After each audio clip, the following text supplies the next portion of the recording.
Buenas noches, profesor. Soy el alumno Carlos Alberto Espinosa Chacón y hoy vamos a hablar acerca de la geodinámica externa. Comencemos. La geodinámica externa estudia la acción de agentes atmosféricos externos, como lo son el viento, el agua continental, los mares, los océanos, hielo, glaciares e incluso la misma gravedad, en la superficie, en la capa superficial de la Tierra, por lo que estos fenómenos están originando una lenta destrucción y modelado del paisaje rocoso y el relieve, en cuya actividad se desprenden materiales que una vez depositados forman las rocas sedimentarias. Igualmente, los efectos resultantes en las formas de relieve, evolución y proceso de modelado. Estas rocas que se encuentran en la corteza terrestre están expuestas a la meteorización, a los procesos gravitacionales y la erosión efectuada por los agentes geológicos externos. Ahora vamos a hablar en qué consiste la meteorización. La meteorización es la descomposición y desintegración de una roca en la superficie terrestre como consecuencia de su exposición a los agentes atmosféricos, con la participación de agentes biológicos, las cuales atacan a la roca y las cuartean, desintegran y descomponen. Además, según el carácter de los factores que produzcan, la meteorización se distingue en meteorización física y química. La meteorización física es la desintegración de las rocas en fragmentos cada vez más pequeños, facilitando su erosión.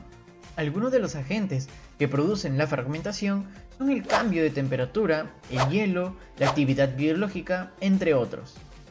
Como por ejemplo, tenemos en la diapositiva número 1, que trata de una roca con forma de tortuga, que presenta una textura caracterizada por unas líneas llamadas surcos, en donde los agentes que participaron en la formación de dichos surcos son el viento y el agua de lluvia. En cambio, en la diapositiva número 2, observamos a los acantilados de Bayansac, que poseen un tono rojizo debido a la presencia del óxido de hierro.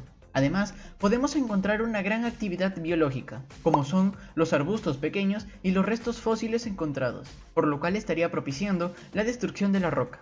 La meteorización química es la descomposición de los componentes de las rocas y de las estructuras internas de los minerales, dando lugar a nuevos minerales.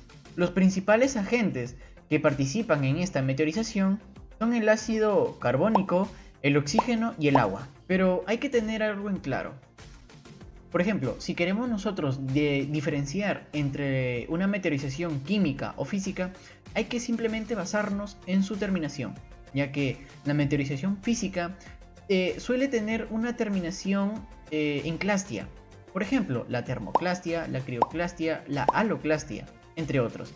Y si hablamos de la meteorización química, tiene que ver con la terminación, el término final ción. Como por ejemplo la oxidación, la hidratación y la carbonatación, entre otros. Ahora vamos a hablar acerca de otro punto muy importante que pertenece a la geodinámica externa, el cual es la erosión. Primero vamos a definir qué es la erosión. Es un proceso de acción de los factores del medio ambiente sobre el terreno, al que atacan quitándole y arrastrándole elementos. Los elementos arrastrados y arrancados por la erosión son transportados y depositados en otros lugares, resultando así tres fases de un ciclo que comprende la erosión, el transporte y la sedimentación. Existen varios tipos de erosiones, pero vamos a mencionar y definir las principales. En primer lugar, tenemos a la erosión fluvial, que se basa en el desgaste de la superficie producida por el agua encuzada en aguas fluviales, es decir, el agua de los ríos y también en arroyos, torrentes u otra corriente de agua. Las formaciones más comunes debido a este tipo de erosión es los valles en V, gargantas fluviales, etc. Asimismo, la erosión eólica es producida por el viento, que generalmente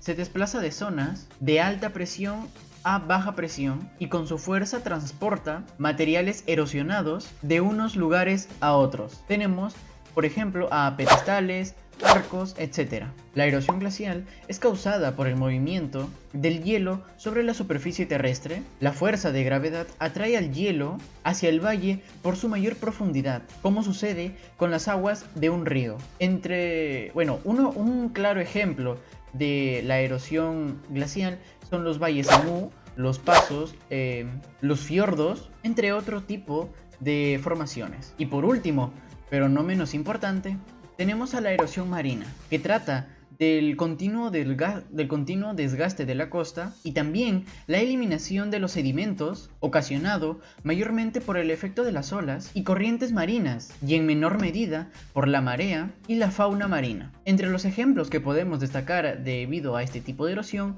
son los pedestales, istmos, golfos, estrechos, etc. Un claro ejemplo de erosión eólica tenemos a Baga Garcin Chuyu, que se encuentra en el desierto de Gobi, país de Mongolia. Es una zona de piedra de granito que erosionaron en capas por el fuerte viento, ya que en dicho desierto, en los meses de marzo a mayo, ocurren fuertes vientos por encima de los 5 metros por segundo, con una velocidad por encima de los 5 metros por segundo. Pero así como puede formar nuevos relieves, también destruye unos muy importantes, generando la desertificación, la degradación de la cubierta vegetal, pérdida de la biodiversidad, pérdida productiva del suelo y además reducción de tierra fértil, etc. Es por ello que es importante combatir este problema ambiental, poniendo en práctica como acciones que tienen que ver con la reforestación, la agricultura ecológica, turismo ecológico, rompevientos, conservación de ambientes y de humedales, y mantenimiento y restauración de ecosistemas y hábitats. Ahora vamos a hablar acerca del transporte. Es posterior a la erosión o arranque de materiales y anterior a su sedimentación o depósito. Consiste en una traslación de materiales motivada por agentes naturales, como el viento o el agua, como son los cursos de agua superficiales, etc. Entre los tipos de transporte que podemos mencionar, tenemos al que es de arrastre o reptación. Este tipo de transporte es caracterizado ya que los que transportan son el agua, el viento y el hielo, y sus efectos son las marcas de arrastre que deja en su paso. También tenemos por tipo de rodadura. Al igual que el anterior, los agentes que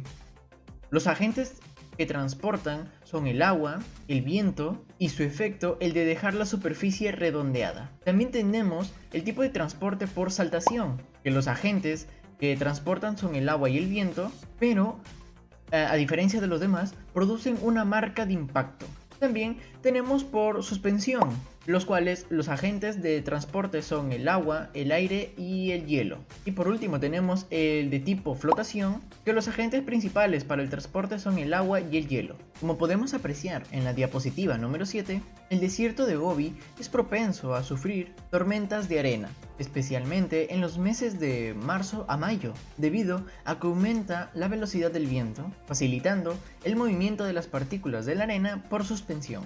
El último proceso de la erosión se llama sedimentación y se define como un mecanismo por el cual un material transportado pasa a estar en reposo, es decir, es el momento en que la carga deja de ser transportada y se transforma en un sedimento. Este proceso está claramente influenciado por las condiciones del ambiente en el que se desarrollan los procesos. De esta forma se definen los distintos ambientes sedimentarios. En la diapositiva número 9 tenemos un claro ejemplo de sedimentación por depositación. En ella observamos que la acumulación y transporte forman las magníficas dunas en el desierto de Gobi, todo gracias a las corrientes de viento que surgen a partir del mes de marzo y mayo. Y por último tenemos un ejemplo de sedimentación por decantación en la diapositiva número 10. Se trata de la estupa blanca. Científicamente se comprobó que estaba debajo del mar. La formación sedimentaria de caliza, color claro, es su evidencia perfecta. El mar se secó hace mucho tiempo y desde entonces las antiguas estructuras del fondo marino han sido erosionadas por los vientos que finalmente cambiaron las formas y los colores originales. Eso ha sido todo con respecto a geodinámica externa. Muchas gracias, espero que les haya gustado.